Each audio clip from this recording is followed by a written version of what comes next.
Take a seat, kid. Give us an afternoon laugh, yeah? Julian Mercer lounged back in his custom tux, fingers drumming lazily beside the marble chessboard's gleaming edge. Laughter burst around him. She probably thinks a rook is for roasting. Someone snorted behind their Pinot Noir. Bet she barely knows pieces move. Another chimed, pearls jingling over careless giggles. Every gaze slid toward Amara, a 13-year-old black girl in a faded housekeeper's uniform. She stood straight, slim shoulders squared. Sunset spilling behind her through the towering California windows. Half hidden behind the velvet curtain by the kitchen archway, Renee watched, hands clenched so hard her knuckles blanched. 17 years polishing these floors had never felt this dangerous. "She's barely in middle school, sir," Renee murmured, voice thin. Julian flicked his hand. "Chess is brains, not birthdays. Who knows? Maybe she's secretly brilliant." Amara stepped forward. Unflinching. She pulled the chair opposite Julian with quiet precision. "I'll open, Mr. Mercer." Her tone was soft yet anchored, enough to steady even the drunkest guest. Julian chuckled, hit the clock. "She's got nerve," someone whispered, "or no idea what's coming." Amara advanced a pawn to e4. Clean, assured, textbook. The laughter thinned into whispers. Julian's brow tightened despite his practiced smirk. Renee didn't breathe.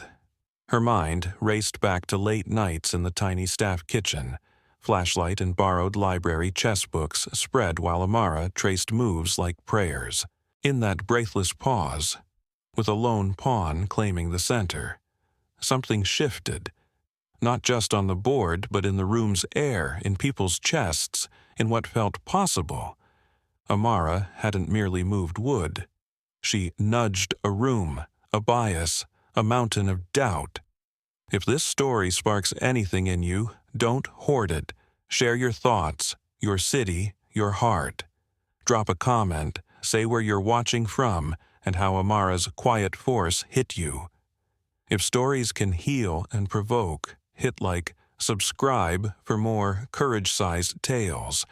No private lessons, no chess club, just battered books and memories of Mr. Dorsey, the old vet across the alley who used beer bottles as pieces on cardboard boards. "She's 3, 4 moves ahead," he'd once muttered, impressed. "That girl will grow up checkmating every fool who thinks she's small." Julian had faced executives, investors, men who smiled while fearing him. Now, across from him sat a girl, black, broke, unsmiling, who didn't seem interested in entertaining anyone. Nobody realized this wasn't just a friendly match. It was the first fracture in his pedestal. The clock ticked in gentle, relentless clicks. Tension swelled. Amara's hands rested calmly in her lap. Julian drummed fingers on marble, glaring at that stubborn pawn in the center. Renee's heart pounded like a drumline. Pride, fear, and a wild spark of hope tangled in her chest. Whatever this was, it clearly meant more to Amara than a party stunt. Renee recognized that fierce focus. Amara wore it the night a classmate called her a charity case. She'd come home wordless, eyes blazing like coals behind glass. At the board, Julian confidently developed his knight classic reply. "Let's not drag this out," he announced, chasing laughs. Amara didn't react. She slid her bishop out, deliberate, measured, building something invisible. As the pieces clinked at the center of the lavish room, Renee's thoughts drifted backward to that cramped apartment above the Jefferson Boulevard dry cleaners, where the first cheap plastic set appeared.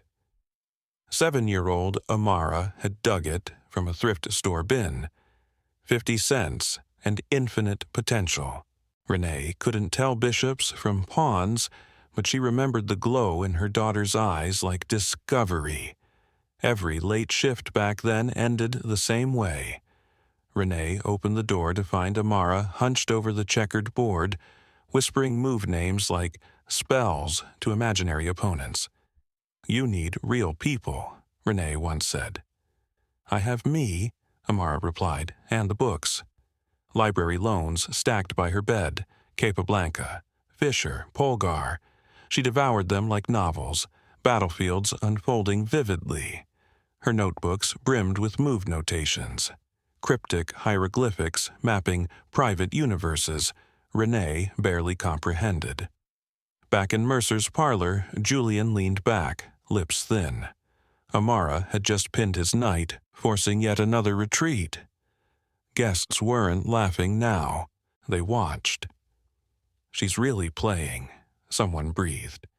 "She's studied," another concluded. Amara heard none of it.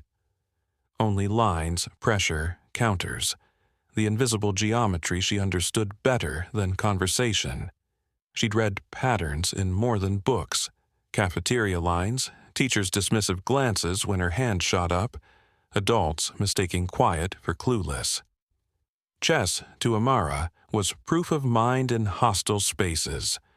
Her room in the service wing was barely a closet. Narrow bunk, wobbling shelf, tiny fan. Still, she'd taped diagrams on the walls, forks, traps, gambits, her own constellation of strategies. Her last birthday wish hadn't been toys, but an old chess clock in a pawnshop window. Renee pawned her wedding ring to buy it. Amara never knew the trade that paid. Julian pushed another pawn, overeager. Amara flicked her gaze from the board to his face, then back. Across the room, a man whispered, "Where'd she learn?" "Not at their schools," came the reply. A guest, with steel-gray brows and a chess club lapel pin, studied her closely. "What's her name?" he asked. Renee stepped from the shadows, spine straight. "Her name is Amara," she said clearly. Julian glanced up, just a heartbeat, then dropped another piece. The room's mood shifted. Careless amusement curdled into uneasy curiosity. Amara's next move compelled him to castle, defensive for the first time tonight. His trademark grin had wilted. He now regarded Amara as a genuine opponent, not a prop. Her play was sharper than anticipated, and still she hadn't wasted a single extra word. Renee saw beyond the pieces. She saw a girl insisting on visibility in a house built to erase her. Guests sipped nervously, mockery slowly reshaping into respect none dared voice.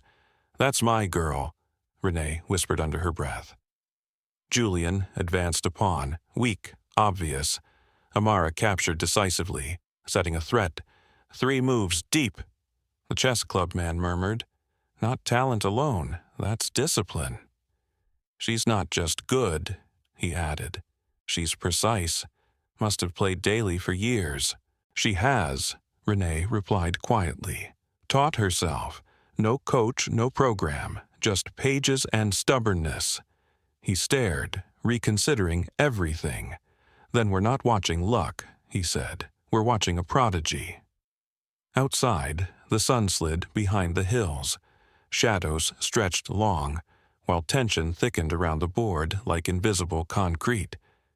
To them, Amara was just a worker's kid. To the board, she was royalty, steering every lane like she'd already glimpsed the end game. She'd come for a game. Actually, she was rewriting a script. Piece by piece, move by move, she wasn't just playing, she was becoming. Renee stepped fully into the room now, apron powdered with flour from a half-finished lemon cake, stance as tall as any guest. Her fingers still trembled. She rubbed the inside of her wrist, old habit to hide nerves. Amara, meanwhile, kept trading pieces into favorable positions. Julian's swagger had drained completely. He leaned in, elbows planted, hands under his chin. The party's easy laughter had evaporated. His guests were now witnesses, watching something grow beyond their early jokes. Renee's chest hurt with mixed emotions. She'd never wanted Amara dragged into this spectacle. For years, Renee survived Mercer's world by staying invisible, wiping floors, arranging flowers, accepting underpayment and that fake like family line with practiced silence. But Amara refused inherited invisibility. "She doesn't belong here," Renee whispered, though her eyes stayed glued to her daughter. "Places like this eat people." Yet it was already too late to retreat. Memories flashed. Alabama, 1996. 16-year-old Renee in the back of history class, hand raised to correct the teacher on civil rights dates. He called on Brandon instead, echoing her whispered answer. Brandon earned praise. Renee earned erasure. She'd carried that quiet dismissal for decades. Now, in Mercer's glowing parlor, Amara declined to inherit that silence. She sacrificed a knight. Julian snapped it up, smug. Seconds later, he saw the fork, his queen and bishop under dual threat. Gasps rippled. A woman in pearls clapped once before catching herself. Amara's face remained unreadable, all chill focus and heated intent. "She's dangerous," someone breathed. Julian heard the word. His jaw flexed. "Lucky shot," he scoffed, loud enough. "Let's see how long her streak holds." Renee knew better. Amara didn't believe in luck, only pattern reading. Even as a little girl, Amara could sniff out fake smiles, sugar-coated insults. When classmates mocked her hand-me-down sneakers, she simply sketched better designs, promising herself she'd create her own someday. Julian moved. Amara countered instantly. Mr. Harris, the older attorney near the fireplace, caught Renee's eye and offered a tiny nod, something like recognition. It startled her to finally be seen, too. She glanced away, unready. "Renee," someone whispered beside her. Mrs. Brooks, the cook, had slipped out from the kitchen, wiping her hands. Her southern lilt softened. "Your girl's doing something rare tonight." "She's just 13, Renee said shakily. "I don't want them breaking her for daring to be right. This world hates being corrected by girls like her." Mrs. Brooks squeezed her arm gently. "She's not performing for them, honey," the cook said. "She's simply herself. They're the ones scrambling to catch up." Renee's eyes glistened, but she refused tears in this room of polished judgment. Then Amara's voice carried, "Your move, Mr. Mercer." Calm, steady, not defiant, just declarative. Renee heard in it not rebellion, but arrival. Her daughter wasn't asking acceptance anymore. She'd taken her seat. Julian studied the board, suddenly speechless. He moved a piece slow, confidence visibly cracked. Renee saw the twitch in his jaw, how he avoided her daughter's eyes. He'd lost control of the narrative. Her doubts didn't vanish, but something stronger rose, older than fear, a rooted strength, born from generations of women who endured so their children might do more than endure. She watched Amara's fingers hover over a piece like a pianist, poised above ivory. Renee straightened. "She's exactly where she's supposed to be," she whispered. The game continued, tension reshaped into electricity. Amara sat motionless, gaze fused to the board. Julian fidgeted with his cufflink, arrogance molting into anxiety. Anyone watching closely could see who actually commanded the room, and it wasn't the host. Her hand floated toward her rook, still and sure, like she already knew how this ended and was just guiding everyone else to it. One quiet move at a time. Julian finally lashed out. Queen to d6, aggressive, almost reckless. A scare tactic? Amara responded in seconds. Bishop pinning his last knight. Someone whistled softly. Another murmured, "She's dictating tempo, owning the rhythm."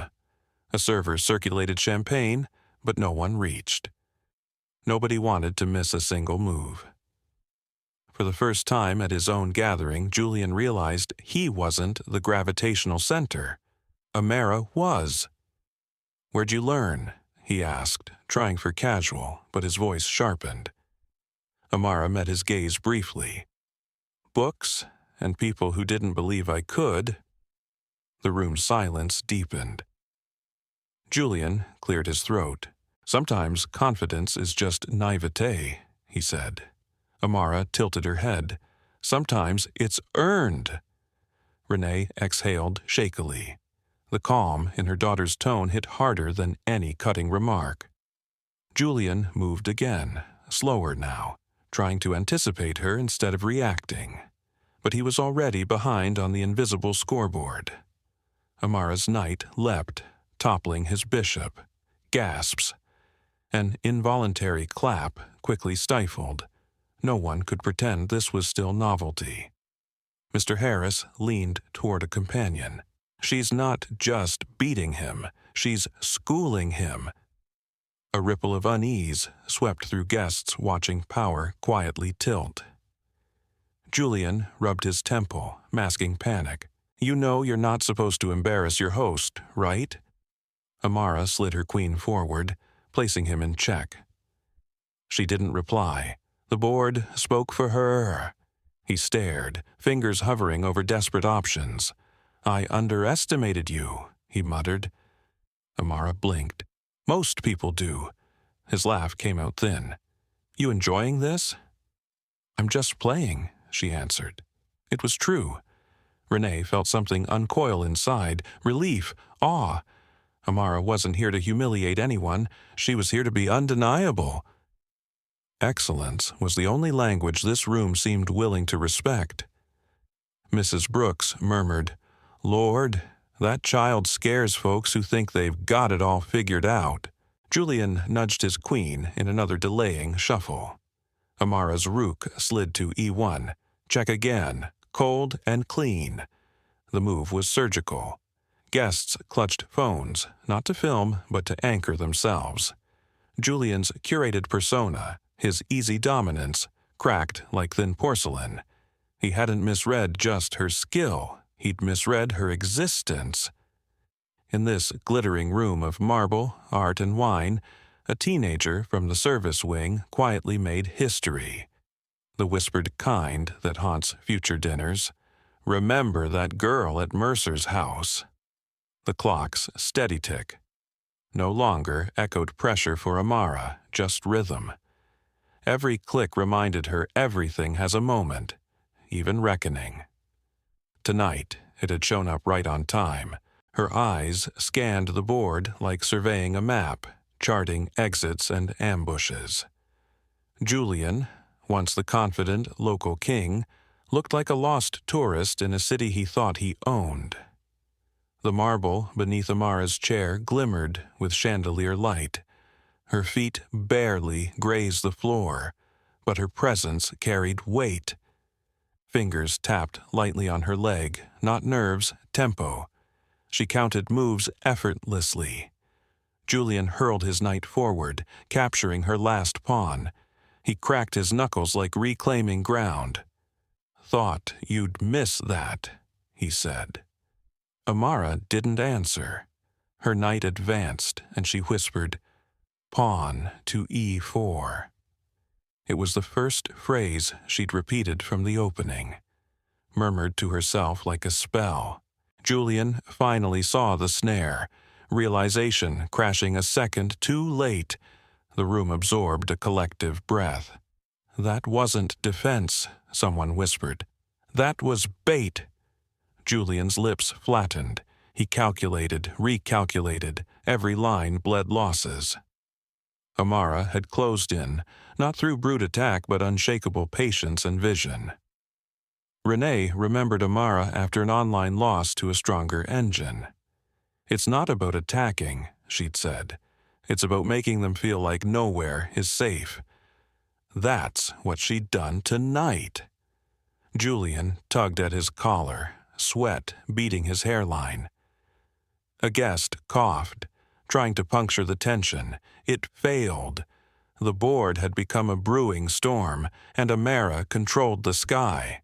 He dragged his queen away from danger, inadvertently exposing his king's last shield. Amara saw the open lane, then him. Her rook moved to d8. Check! The room fell utterly still. Julian's breathing quickened, his hands fisted in his lap. "This is a bit," he muttered. "A little stunt." But even he didn't believe his own words anymore. The board didn't lie. He shuffled his king in one final, clumsy attempt to escape. Amara lifted her queen with gentle certainty. "Queen to f7, she said. "Checkmate." One sharp gasp, then honest, stunned applause. Julian stared at the betrayal of pieces he'd once maneuvered confidently. Amara rose, pushed in her chair, looked around at every stunned face. "Thank you for the game," she said, then walked away. Guests instinctively parted to let her through. Renee's hands shook as Amara reached her. "You did it," Renee whispered. Amara simply leaned into her side, letting her head rest there, wordless. Julian stood slowly, scanning for someone to rewrite what happened. No one could. As Amara's small figure moved through the opulent home she cleaned, everyone knew who'd been the sharpest mind present. That night, the mansion's chandeliers still glimmered, but the energy had shifted. Laughter returned, softer, strained. This silence afterward wasn't emptiness. It felt like reluctant acknowledgement, uneasy respect without vocabulary. Upstairs, Renee tucked Amara into the tiny room above the laundry. Cramped walls, twin bed, narrow shelf, yet covered with hand-drawn openings, endgame diagrams, and scribbled plans taped like constellations. The corkboard held snapshots, park benches and portable boards, a worn library card, and an old photo of a black man with a white beard and kind, tired eyes, Mr. Dorsey. "Think Mr. Mercer'll be mad tomorrow?" Amara asked, staring at the ceiling. "He might get quiet," Renee said, smoothing the blanket. "Men like that bury feelings under silence." "I didn't try to embarrass him," Amara said. "I just wanted to play." Renee brushed her hair gently. "He embarrassed himself. You just did what you do." Amara's thoughts were elsewhere already. Her mind drifted to that old living room with peeling paint, the chest set smelling faintly of pipe smoke. Mr. Dorsey's raspy laugh still echoed there, every lesson stitched into memory. "You don't win by being smartest," he'd say. "You win by being most patient. Let them think you're quiet, let them think you're weak, then move." He'd been more than a neighbor. He'd been her first believer. A retired vet with shaky hands, sharp eyes, ground floor apartment. Saturdays, Renee's second shift meant teacups, too much sugar for Amara, and the board between them. The first time she beat him, he studied the position for nearly a minute before chuckling. "Well, damn, didn't see that coming." Amara grinned. "I studied your defense." "So did I," he replied. "Don't forget, world's gonna underestimate you two," he warned. After that, he quit going easy. Games stretched longer, compliments came sparingly. Amara didn't want flattery. She wanted truth and tougher puzzles. The night before he died, he handed her a creased notebook. "Every trap I learned, every mistake, so you won't repeat them," he said. She still hid it under her mattress.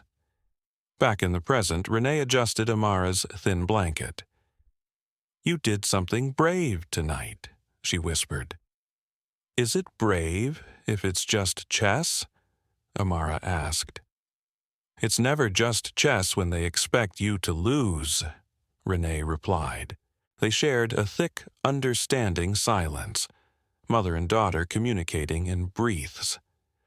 As Renee switched off the light and stepped into the hall, she nearly collided with someone. Mr. Harris stood there, coat on. "Sorry, ma'am," he said warmly. "Couldn't leave without saying something." Renee straightened, uneasy. "Your daughter, Amara, she's remarkable," he continued.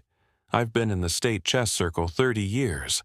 I've seen prodigies burn out. I've seen self-taught kids rise," he added, "but I've never seen a child read a board like she does, with head and heart." Renee swallowed. "She's never had a coach," she admitted. "Maybe she didn't need one before," he replied, "but she deserves one now." He slipped a business card from his pocket. "There's a scholarship program. Summer Academy in San Francisco. I'm on the board. We'll cover travel, housing, tuition, quietly, if you prefer," he said. "It's time people see what she can do." Renee's hands shook as she accepted the card.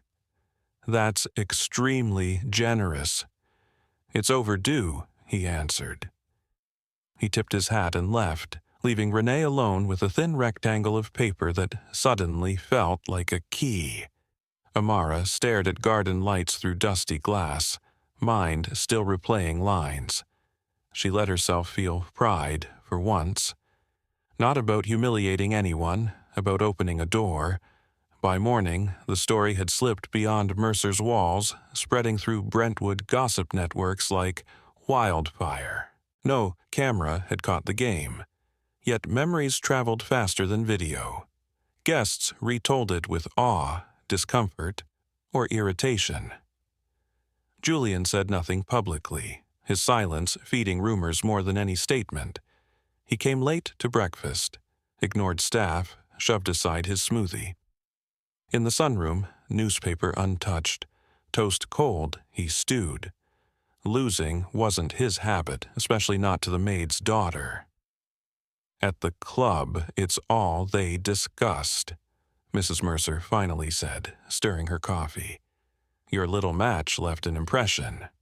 "It was an exhibition," he muttered. "A novelty."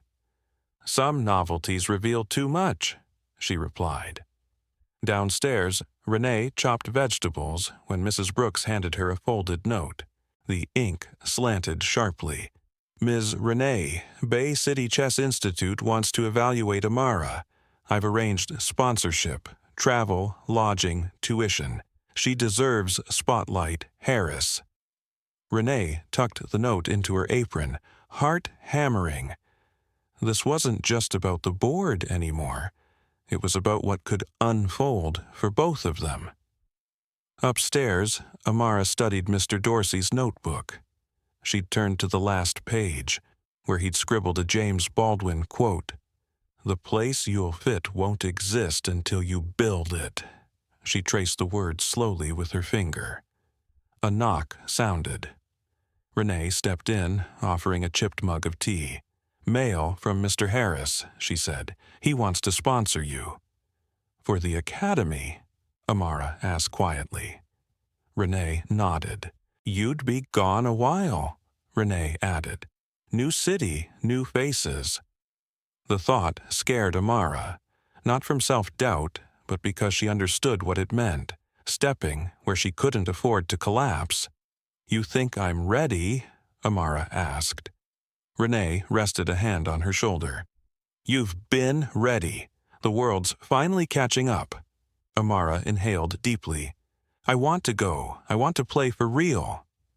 Decision made, the world around them kept rearranging. One party guest, tech executive Jason Cole, posted online, "Smartest strategist in the room wasn't on the guest list," describing Amara's calm dismantling of privilege. The post went viral. Messages flooded his inbox, interview requests, offers from educators, nitpicking skeptics. People wanted to know who this girl was, how she'd learned, why no one had noticed sooner. A local radio producer emailed, "We'd like to hear her story, not to parade her, but to hear her voice." Renee hesitated, instincts protective. But Amara's fire for the academy pushed her forward. They agreed to one interview, audio only. In a small downtown studio, Amara sat with oversized headphones, microphone poised. "Tell us about the game," the host said gently. "I just played," she shrugged.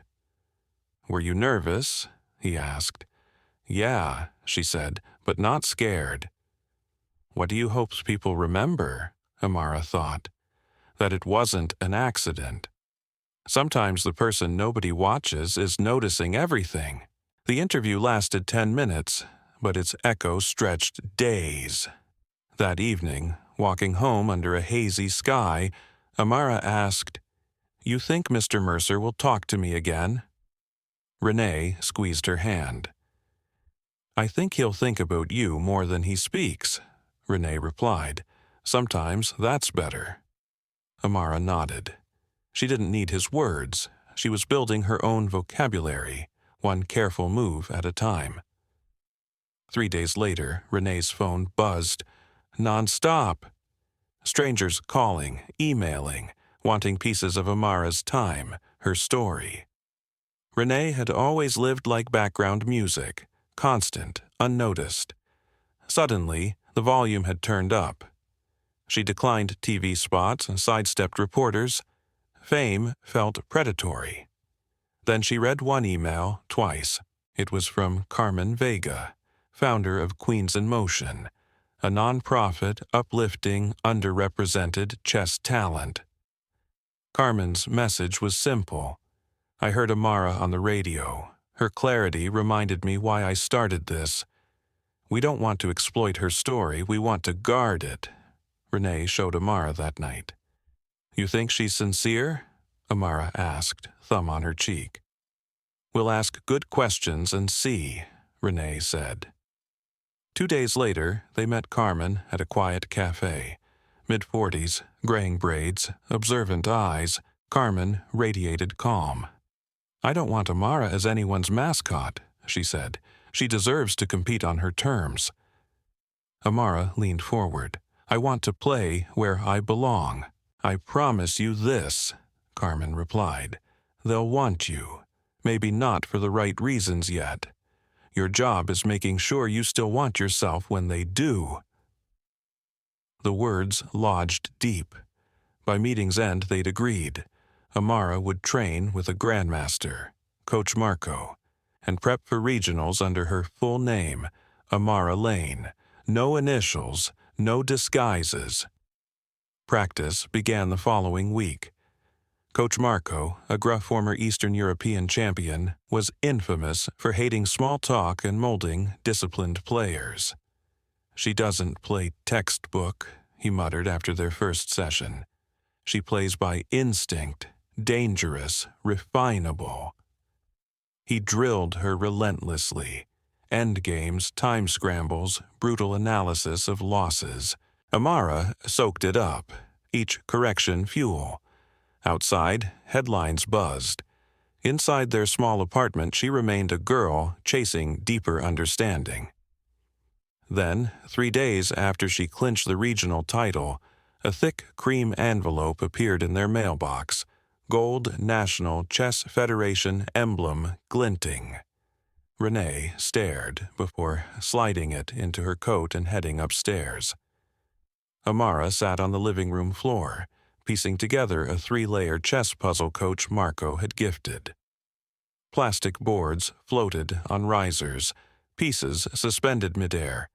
She was so absorbed she didn't hear the door. She turned the envelope over, then slid a fingertip beneath the seal, unfolding thick stationery. She read silently, then reread, while Renee perched beside her, barely containing impatience. "They invited me," Amara whispered. "Nationals, Chicago, everything paid." Renee released a slow breath. "So they finally saw you." Amara stared at the page. the ink shimmering like something unreal. Then her eyes lifted, guarded. "What if I'm not ready?" Renee tilted her head. "Why would you think that? Regionals were one thing. Nationals? Those kids have coaches since kindergarten. They've got sponsors and grandmasters," Amara added. Renee smiled, small but sure. "And you've got something they don't." "What?" "You." The word landed heavy. Amara folded the letter, set it on the table. "I want to go," she said. "I know," Renee answered.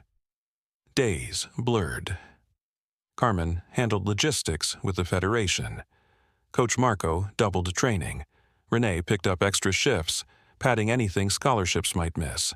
Meals, cab rides, maybe a real winter coat if Chicago's cold arrived early. Amara never complained. She trained like a storm, classic games, her own replays, endgame drills until her fingers ached. Her sketchbook lay untouched. Even Mr. Dorsey's notebook gathered dust for days. Then one midnight, Renee found her at the kitchen table, notebook open, pencil hovering over margin scribbles. "You're still awake?" Renee asked. Amara nodded, thinking about after Chicago. Renee poured water, leaned against the counter. "Let's handle Chicago first." "But what if I don't?" Amara said. "What if this is it?" Renee pulled out the chair, sat beside her. "Amara," she said softly, "do you know what I see when I look at you?" Amara shrugged. "A girl who plays chess." "I see someone who fights with grace," Renee said, "who listens more than she talks, who refuses to fold when she knows she's right." Amara glanced away, uncertain. "Is that enough?" Amara murmured. "It's more than enough," Renee replied. "It's rare, and that's why people feel pulled to you, not just because you win, but how you win." Amara didn't answer, but she closed the notebook. Gentle, like sealing those words inside. A few days later, they boarded a flight to Chicago, stomachs knotted, hopes carried as fragile luggage. It was Amara's first time in the sky. She pressed her forehead to the window, watching Los Angeles shrink into a patchwork. Renee gripped her hand at takeoff, neither letting go. Snowflakes greeted them on landing. The Federation's downtown hotel gleamed with marble floors and humming elevators. A bellhop raised an eyebrow at their names, but Amara lifted her chin calmly. She'd earned this lobby, this keycard, this room. Day one at Nationals was a blur. Check-in, badges, photos, pairings. On the board, Lane, Amara, Los Angeles. The printed letters fluttered inside her chest. Coach Marco met them in the practice hall, his old jacket and frayed scarf looking out of place among designer coats. "Spoke to 3 coaches," he said. "They're already spying on her." Amara glanced up. "Why?" "Because you don't just beat opponents," Marco replied. "You shift the atmosphere." He tapped his notebook.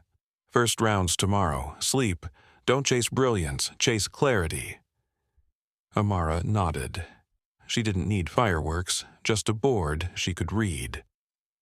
That night, she and Renee sat by the hotel window, watching snow dust skyscrapers like powdered sugar. Chicago's lights flickered below like a new constellation. "Scared?" Renee asked. Amara considered. "Yeah, but the good kind." Renee pulled her close. "Then you're ready." Silence settled, gentle and charged. "Mom," Amara whispered, "you think Mr. Dorsey would be proud?" Renee studied the reflection of her daughter's face.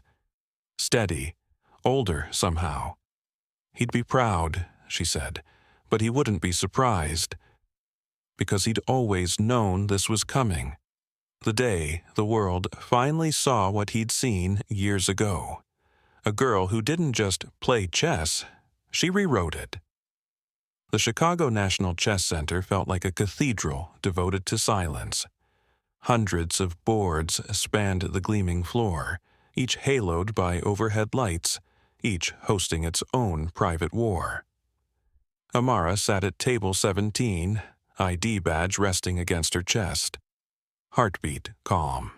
The rustle of pieces and taps of clocks washed over the hall like gentle rain.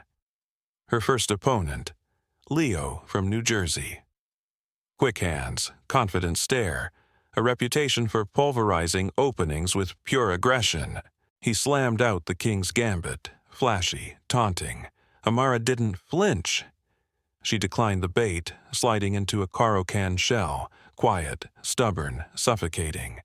She soaked in his fire, gave nothing back, waited for the board to tattle. By move 26, Leo leaned heavily on one arm, chewing his lip. He wasn't built for patience, only applause. Amara offered neither. When his bishop tripped into her pawn net, someone gasped nearby. She didn't glance up. On move 38, checkmate landed with surgical precision. "Good game," Leo muttered, bolting. The next 2 rounds cut deeper. Her second opponent, Rhea, dragged her into uncharted lines. They battled nearly 2 hours, clock bleeding seconds, sweat gathering at Amara's temple. Down material, she sacrificed further to gain tempo, clawing back into a miraculous draw from almost lost territory.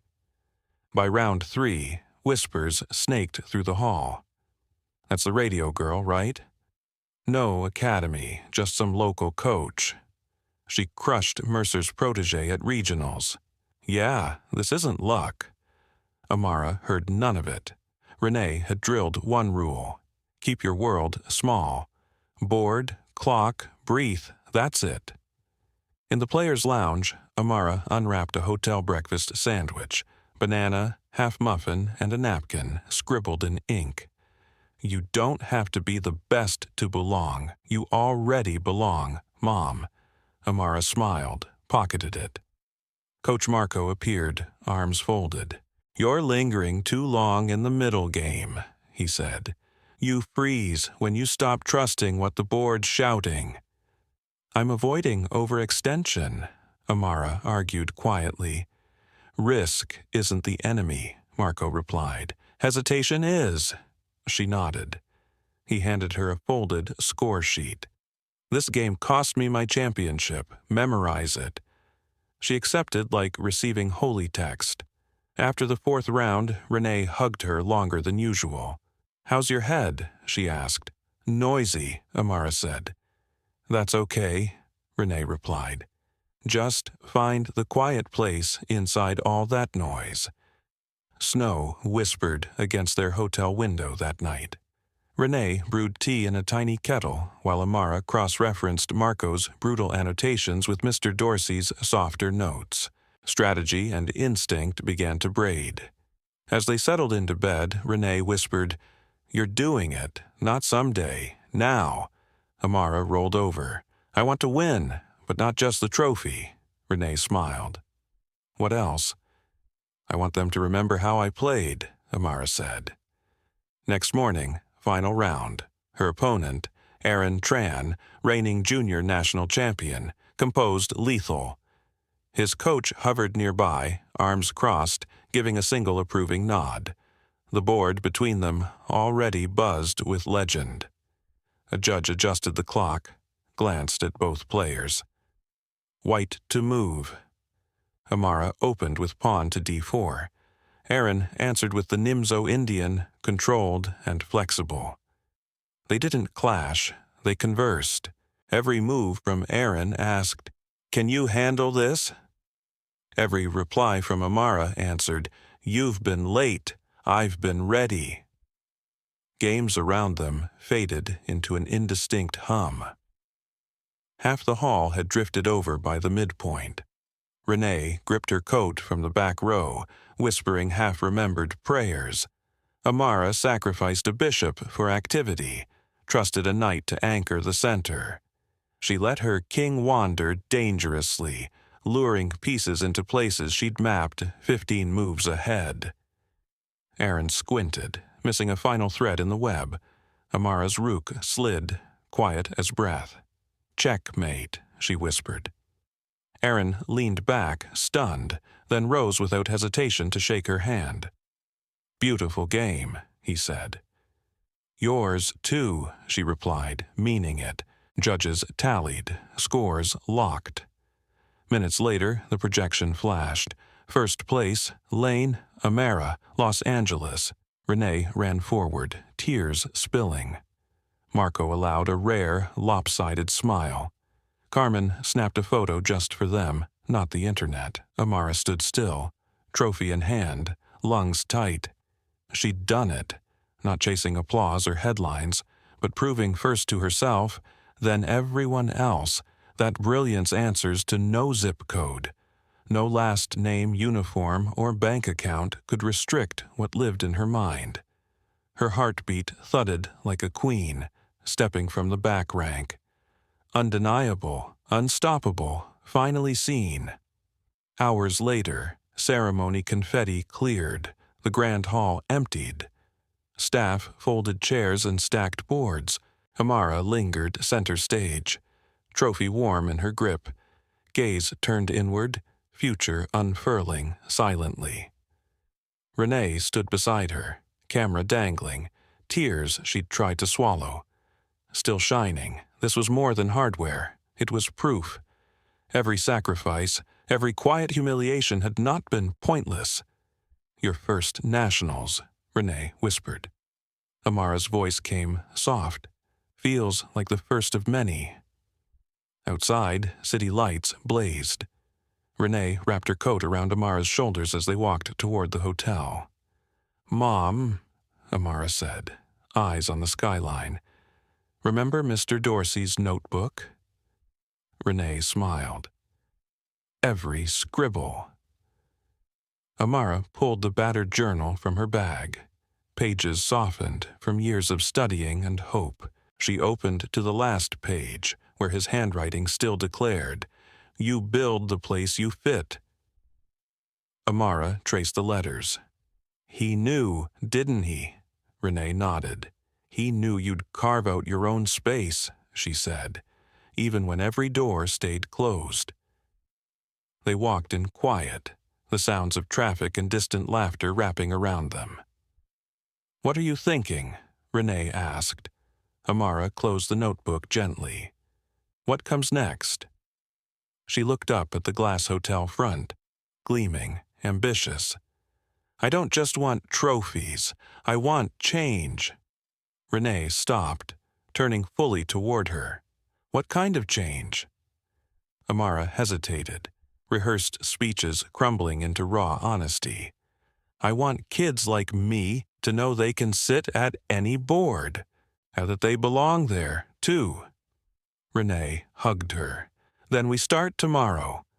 Back in their room, Amara wrote letters. To Carmen, thanking her. To Mr. Harris, accepting continued support. To Mrs. Brooks, inviting her to visit. Renee watched, chest warm. "Your pen's as powerful as your king," she said. Amara smiled. "This is bigger than games." She paused. "Mom, ever think about your own mother, what she gave up?" Renee blinked. "Every day." Amara took her hand. "Every move I make honors you and Mr. Dorsey. That's my promise." They sat there, fingers entwined, drafting the next chapter in silence. Next morning, they returned to the center, not to compete, but for a closing keynote. Amara had been invited to speak alongside educators. Renee hovered at the back, nerves fluttering. Amara stepped to the podium, small frame silhouetted against heavy curtains. She inhaled, steadied herself. "Chess taught me something," she began. "The world doesn't just test skill, it tests courage when odds feel stacked. I found a place by believing it existed," she said. She told them about Mr. Dorsey, the cramped apartment, Beverly Hills afternoons where she'd been the punchline turned problem. She spoke of the scholarship, of nationals, but mostly of lonely kids hunched over boards, wondering whether they were allowed to dream bigger than their block. "I belong," she said. "And I believe you can, too." Applause began tentative, then swelled. Not for the trophy, but for the girl who refused to shrink. Renee wept quietly as faces in the crowd shimmered. Carmen hugged her afterward. "You did it," she said. "She did it," Renee corrected. "This is only the opening." That evening, back at the hotel, exhaustion and exhilaration tangled. The trophy hid under the bed, letters sprawled across the desk. Amara lay staring at the ceiling while Renee picked up knitting again, hands moving with long-abandoned muscle memory. "You know," Renee said, pausing, "your growth, your voice, it's sparking something in people I never realized needed it." Amara sat up. "Like who?" "Like half the city," Renee said, nodding toward the window. They watched the skyline flicker. "Mom," Amara murmured, "what if I start a club back in South LA? Teach kids, help them feel what I felt here." Renee's heart swelled. "Then we build it together," she said. Amara leaned into her. One move at a time. Renee traced little queen paths on Amara's hand, both laughing softly. In that small room, with snow falling outside and a trophy beneath the bed, they started sketching not just tournaments, but transformation, places where other kids could finally belong. First day. Back in Los Angeles felt strange. Sun was loud, air thick with smog and promise. Their cramped apartment seemed smaller, heavier with possibilities they hadn't dared imagine before. They unpacked deliberately, almost reverently, deciding what parts of Chicago to keep out and which to tuck away. That afternoon, Amara headed to Coach Marco's cramped studio, nerves unexpectedly fluttering. Framed games of legends lined the walls, suddenly feeling less like unreachable myths and more like mile markers. Marco nodded, set up a board. "Today," he said, "you teach me." A slow grin tugged at Amara's lips. She moved a knight confidently. As she explained her decisions, Renee's phone rang. The caller ID read Mercer Residence. Her stomach dropped. Julian Mercer. "Miss Lane," Julian began, voice oddly stiff. "I wanted to congratulate Amara, publicly." Renee exhaled carefully. "Thank you, I'll tell her." He hesitated. "I'd also like to fund a foundation grant for her club. To level the board a bit," he added. Renee's chest tightened. "Why now?" she asked. Julian cleared his throat. "I misjudged her and what she's ignited. I'd like to repair something if I can." Renee watched Amara gently correcting Marco's move, patient and kind. "I'll talk with her," Renee said. "We'll consider it." Hanging up, her hands trembled. That evening, they sat across the kitchen table. "He called," Renee said softly.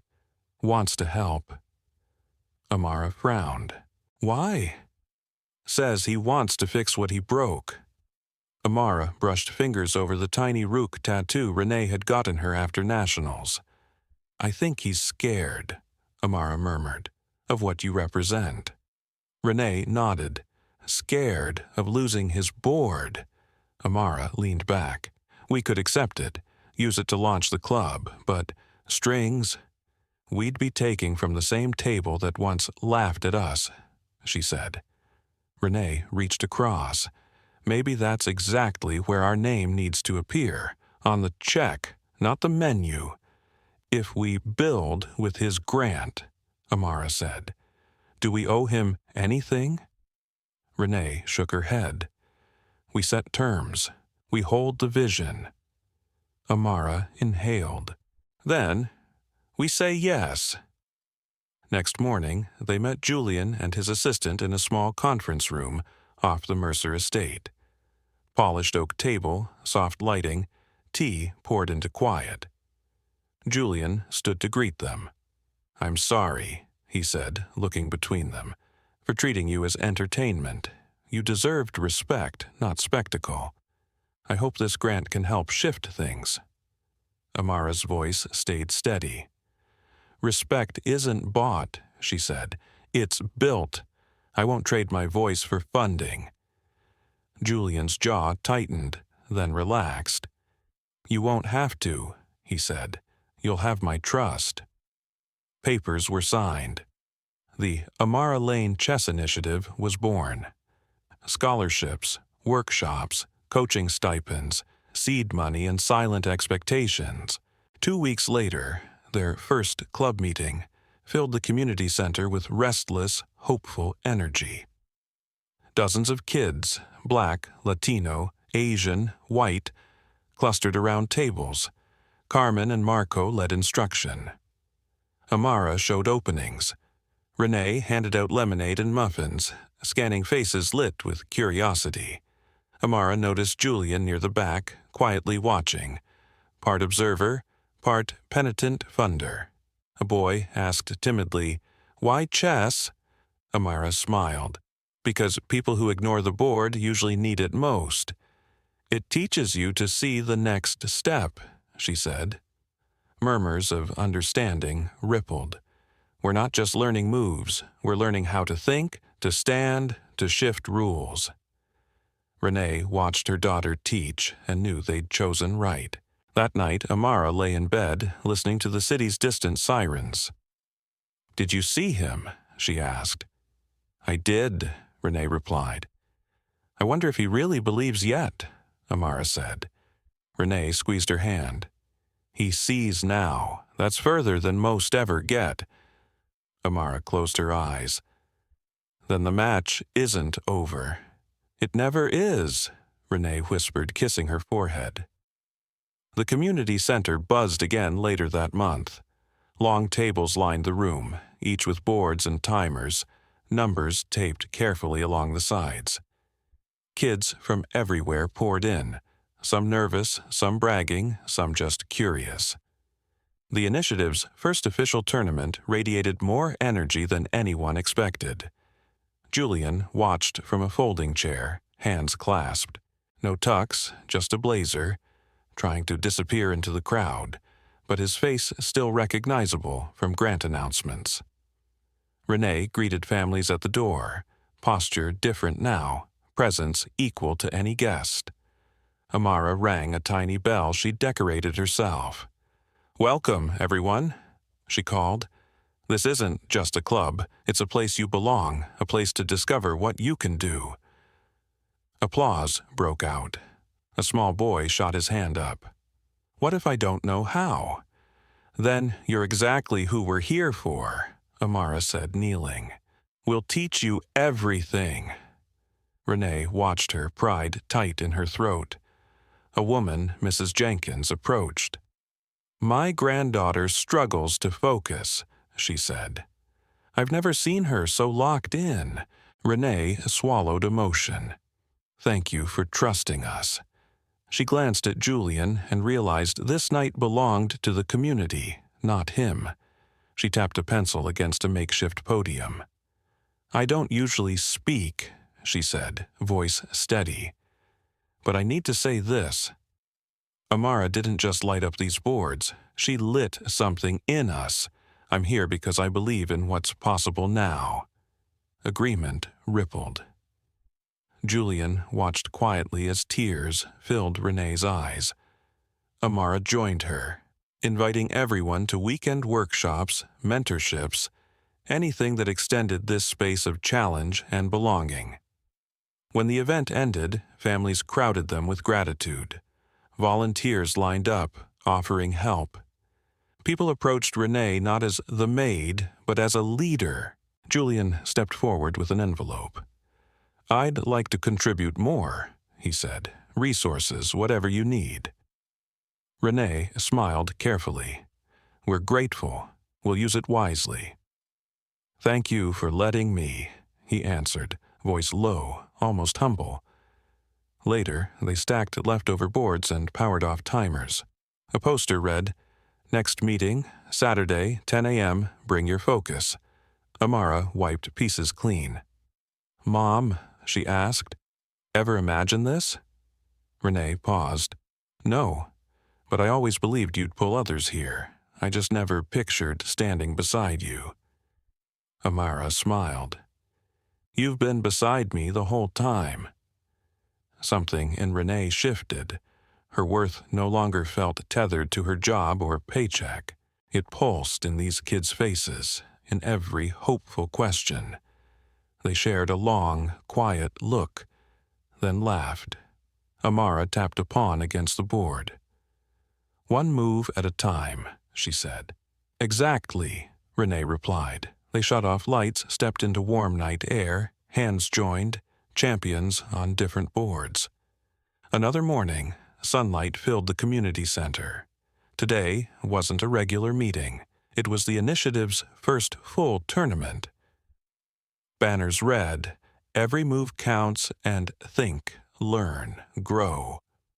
Trophies lined a table near the front, gleaming. Amara welcomed kids as they streamed in. Renee floated with cups of water. Volunteers wrangled timers and score sheets. Purpose thickened the air. At 3, Carmen tapped a spoon against her mug.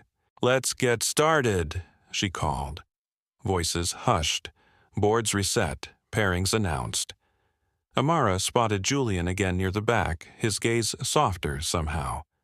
Her first opponent, Lewis, maybe 10, bright eyes and shaking hands.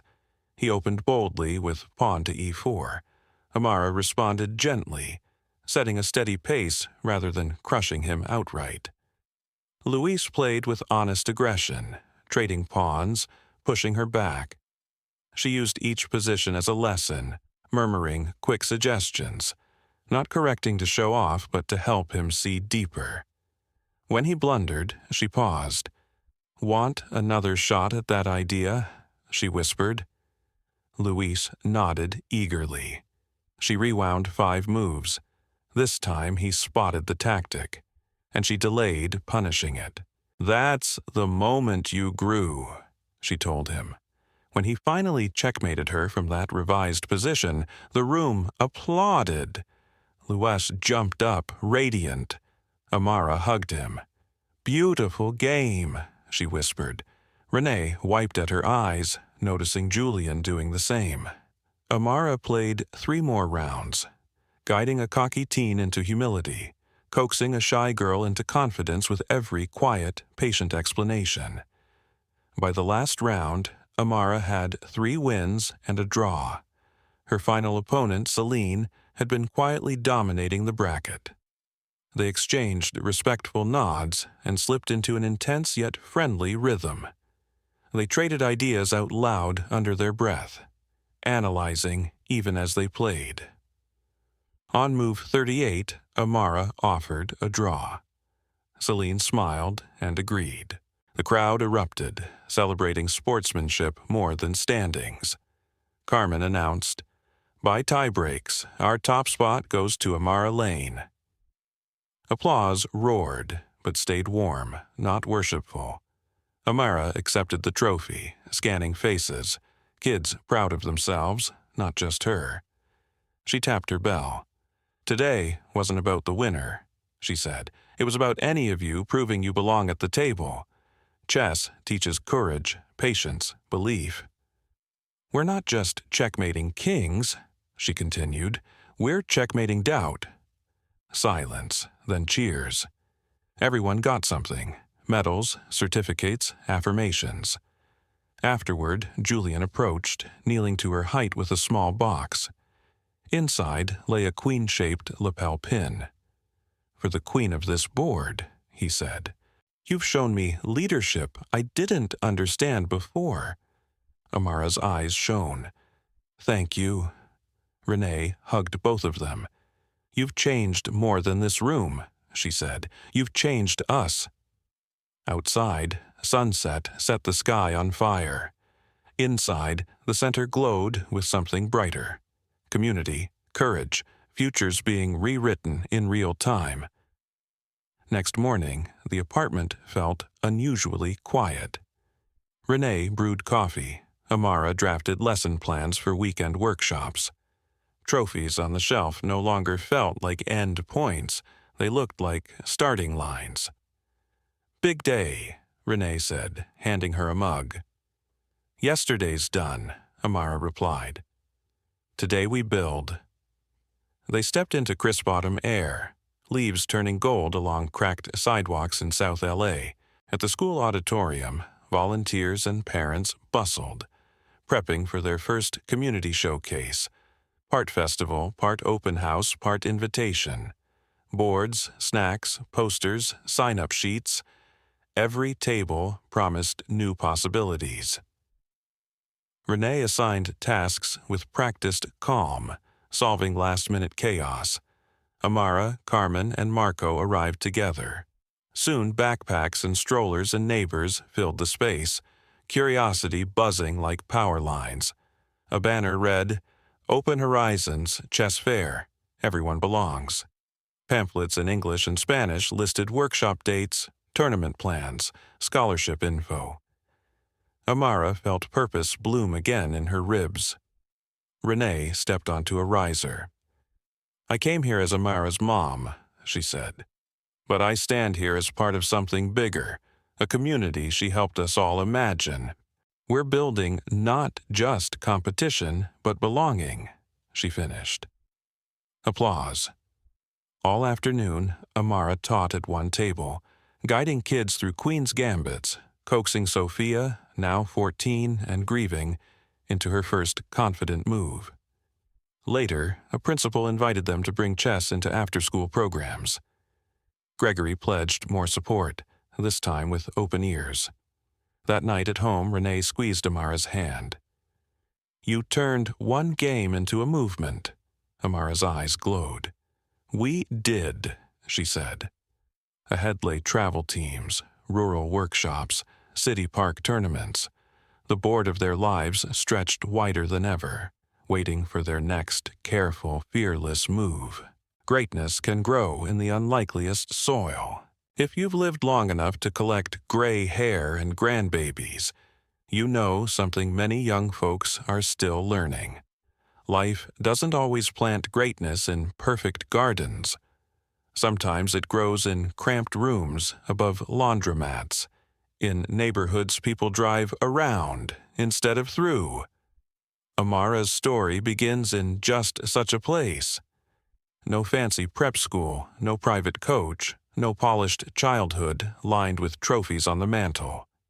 Just a worn plastic chess set from a thrift store, a tired mother working double shifts, and an old veteran across the alley who believed a quiet girl with big eyes could see further than most. Many of you remember times when a person's worth was judged by the clothes on their back, or the street on their mailing address. Maybe you were overlooked for a promotion because you didn't have the right last name, or dismissed because of your accent, your skin, or the neighborhood you came from. When Amara walked into Julian Mercer's glittering living room in a faded housekeeper's uniform, she carried with her all those decades of misjudgment that older Americans know too well. The rich guests laughed, expecting a joke, not a contest. To them she was scenery, not a serious opponent. But as she moved that first pawn to e4, calm and sure, something in the room shifted. You can almost feel it, the way you feel a thunderstorm roll in across an open field. The laughter thinned, then quieted, as if people suddenly realized they might be witnessing something they would talk about for years. How many times in your own life did folks mistake your silence for ignorance, your modest clothes for lack of ability, your age for irrelevance? Watching Amara, you can almost hear the generations before her whispering, "Hold your ground. They don't know you yet." Her mother, Renee, understood that moment in her bones. She had spent a lifetime learning that in some rooms, people like her were meant to be invisible. Yet there she stood, watching her daughter refuse invisibility with every move on the board. For those of us who have seen jobs lost, doors closed, and chances taken from people who didn't look the part, this scene is more than a pretty story. It is a reminder that greatness does not always arrive with the spotlight. Sometimes it slips in wearing an apron, carrying a borrowed book, and sits quietly until the world has no choice but to pay attention. The power of mothers, mentors, and second chances. If you are over 65, you probably carry in your heart the faces of those who helped you become who you are. Parents, grandparents, teachers, pastors, maybe a coach or an old neighbor who saw more in you than you saw in yourself. Amara did not rise alone. Behind every move she made were two steady, loving presences. Her mother, Renee, and Mr. Dorsey, the aging veteran with the shaky hands and sharp mind who turned a living room into a classroom.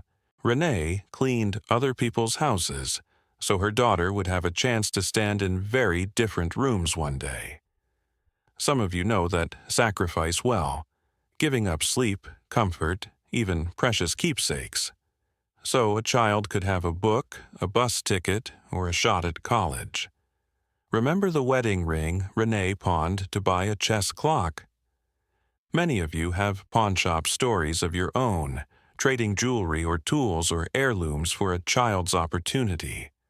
Those choices rarely make the news, but they build futures just the same. Then there was Mr. Dorsey, with his beer bottle chess pieces and creased notebook full of lessons. He didn't give Amara participation trophies. He gave her truth. He challenged her, pushed her, and warned her that the world would underestimate her because of how she looked and where she came from. Some of you were that mentor for a niece, a neighbor kid, a young coworker. Others remember the older hand on your shoulder, the voice that said, "I see something in you." In Amara's story, that simple, stubborn belief travels with her, all the way to the national stage in Chicago. And what about second chances? Consider Julian Mercer, the wealthy host who first treated Amara as a party trick.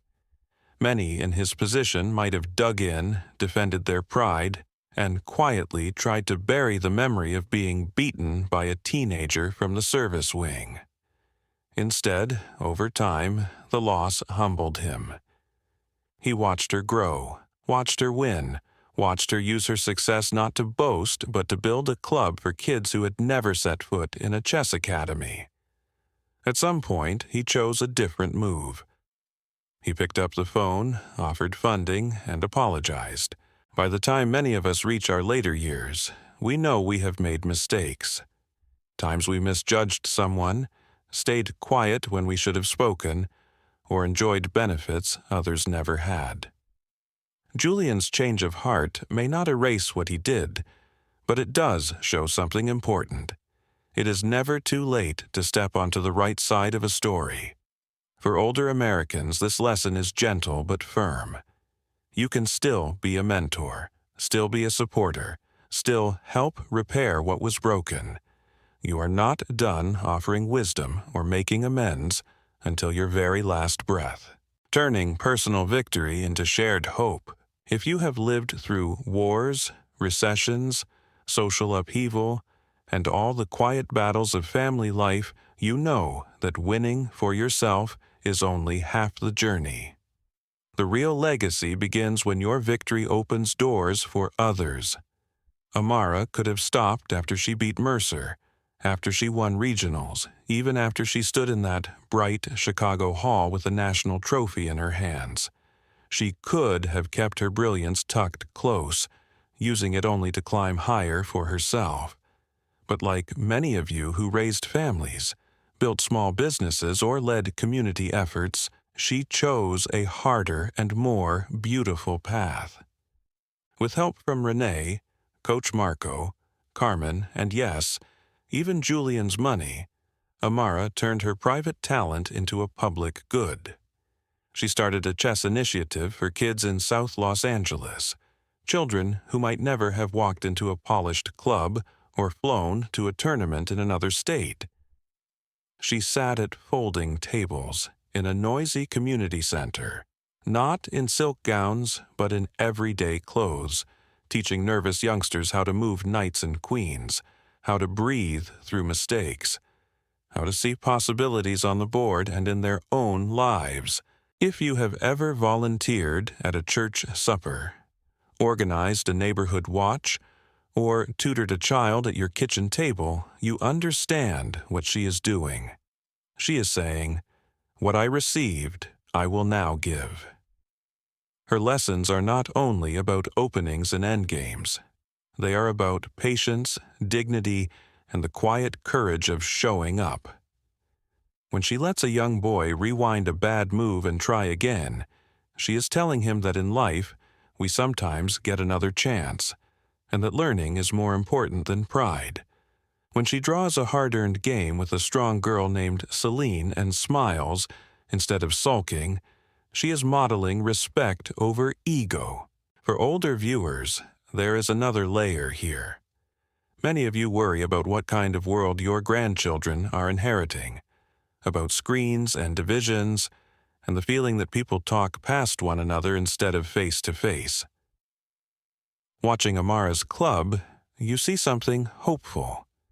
Children from different backgrounds, sitting across real tables, looking each other in the eye, learning to think before they act. That is not just a chess lesson. It is citizenship training in miniature. The story reminds us that age does not disqualify you from this work. Renee, who once felt like background scenery in other people's homes, now stands at the front of a room, welcoming families, speaking with the authority of a woman who has walked through fire and come out standing. Perhaps you feel some days like your most active years are behind you. But imagine what could happen if you brought your patience, your hard-earned wisdom, even your skepticism into spaces like Amara's club. You might not move pieces on a board, but you could move hearts with a kind word, a listening ear, or a story from back when that helps a young person understand they are not the first to face long odds. In the end, Amara's journey from a tiny room above a dry cleaner to a national championship and a neighborhood movement is not only about youth, it is about the long arc of perseverance you know so well. It tells us that when one person dares to sit at a table where she was never meant to belong, and when others, mothers, mentors, elders stand behind her, that courage can ripple outward. It can turn a single game into a gathering into a club, and a club into a living reminder that every generation has new moves to make in the great game of justice and hope. As you listen to Amara and Renee's journey, I'd love to hear from you. Have you ever been underestimated because of your age, your background, or where you came from, and proved people wrong in your own quiet way? Or maybe you were the mentor or parent who sacrificed so a young person could finally sit at the board. Share your story in the comments below. Please like this video, subscribe to the channel, and pass it along, so more people, especially the next generation, can find hope, courage, and guidance from stories like this.